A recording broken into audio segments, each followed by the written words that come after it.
Hey, this is Driver88, and if you've watched our channel, you know that we have heaps of exotics and supercars on our channel, mostly Euro sports cars as well.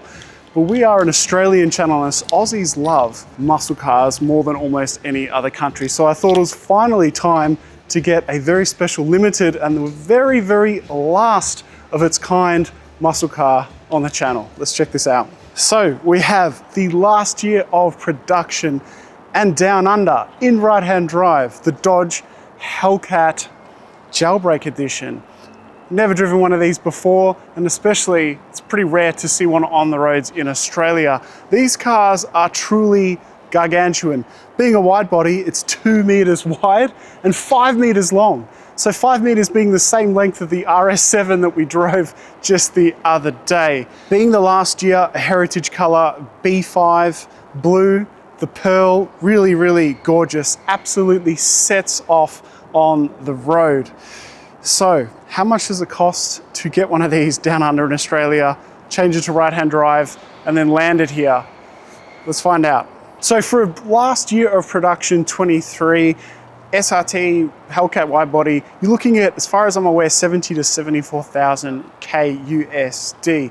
Now, if you want to have one of these in Australia, you're talking about, of course, all the tariffs, the freight, moving it here and then converting it to right-hand drive. This car's asking 298,000 Australian dollars. Now, hold on to your hats if you're in the USA. That means 193 grand USD.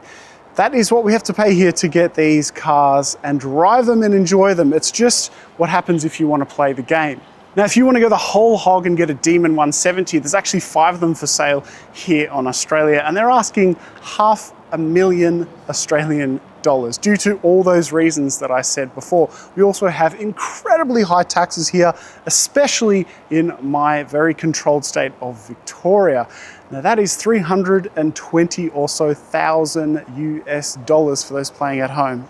Now for all that money, at least we get 717 horsepower, and I think more impressive is 889 Newton meters. Just a huge and rare thing down under. This engine now, it's kind of iffy as to whether it's going to be returned to the 4th gen Challenger or not.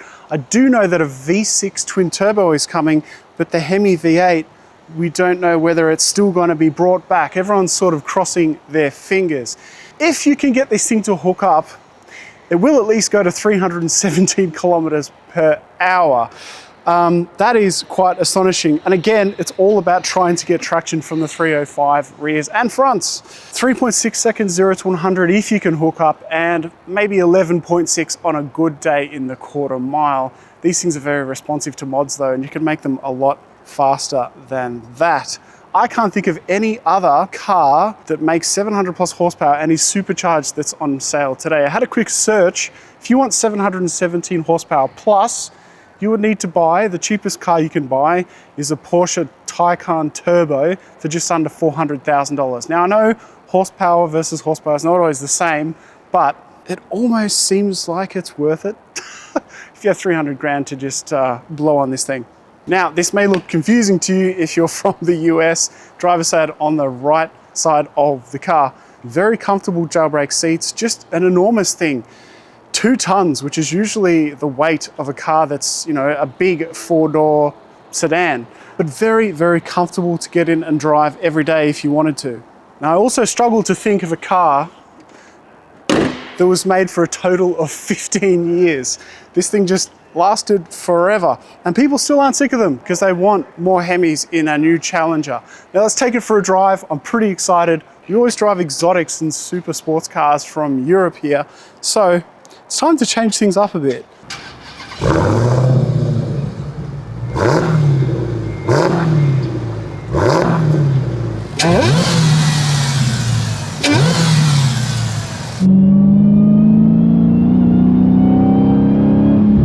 I can't think of a new car on sale today in 2025 that has a supercharger whine like that. It's just a whole character of its own. Now getting into the Hellcat Jailbreak Edition, it kind of feels like I'm driving an SUV. Maybe I'm used to too many sports cars, but They've just got a huge presence around it. We've got these massive premium seats, which are very comfortable, but I feel like I'm sitting so high up, I really want to put the seat further down. The other thing that kind of takes my eye is these rear vision mirrors, which are so small and don't seem to do a particularly good job. But as soon as you start this car up, you know, the character is just imminent. The way it just cruises down the street, it has so much character and presence. And the responsiveness is just unlike barely any other car you'll drive. Now, your peak power comes in at 6,000 RPM, so you do need to get on it to get the power, but given that we have a red line of like 6,200 RPM, you're probably wanting to be changing pretty quickly in this car if you're on it. And that's not something I'm kind of used to either. Now, the ZF 8-speed, the 8 HP, it's in every brand you could possibly imagine. And what I like is that with this car, you're driving along sedately, you put the foot down. Very quickly, the ZF just drops down and you get all of that torque. Now, to take this car quickly through corners, it would take so much recalibration for me to know where the front end is, where the grip is. One thing that's interesting though, this car has a square setup. So I've got 305s on the front. That is enormous. Like, for example, I think a GT3 RS has like 275s, right, up front. That is a huge amount of rubber. And I can kind of see why Dodge made that decision though, just so that you don't just lose the bite in the front end when you're trying to shove this 2-ton thing down the road. On the brakes, we've got 6-pot Brembos. Carbon ceramic brakes would probably be a good idea with this thing. Just huge performance. It's maybe not my style, but I certainly can appreciate it.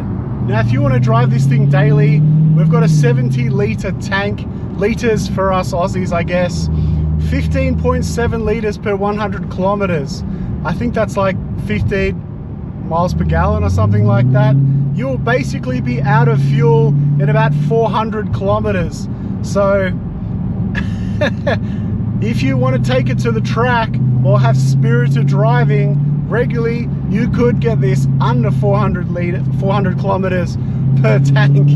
So, you know, ongoing costs are going to be there, but you should just be aware of that's what's going to happen. Now, P0s, 305s on the rear, you're going to probably go through them pretty quickly too.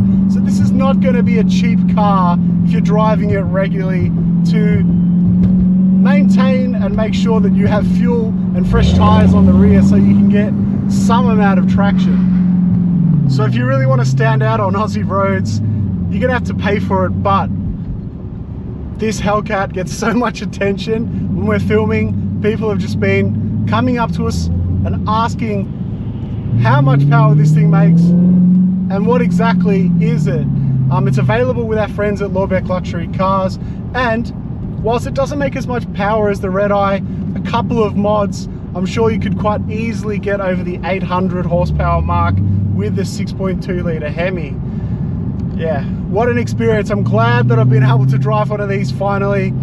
It does pretty much what is on the tin. It didn't shock me in any way. I had all the sort of right expectations with the responsiveness, managing the grip, and just the sheer size and weight of the thing. It's something pretty special on our roads. So this is Driver 88. I'll see you next time.